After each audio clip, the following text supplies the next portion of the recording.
Welcome to Guide Guru. We hope this video helps. In this video, I will show how to launch Acura Tlx, only way.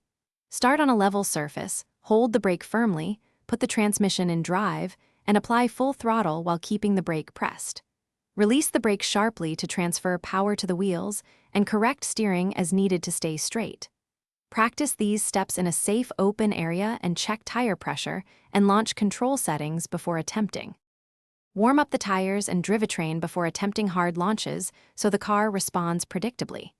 Use launch control if available, otherwise hold the brake, apply full throttle, and release with one smooth, decisive motion to minimize wheel spin. Reduce tire pressure slightly within safe limits to gain grip, and use small steering corrections to stay straight during power transfer. Repeat until timing and throttle feel consistent and repeatable. Timing is everything when launching a TLX. Count on a crisp brake release and immediate throttle to build boost quickly.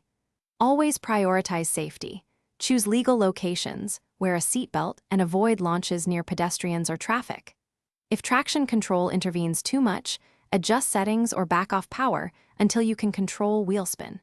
Inspect tires, drivetrain, and brakes regularly to prevent damage from repeated high-power launches. Thanks for watching. Consider subscribing if we helped you today.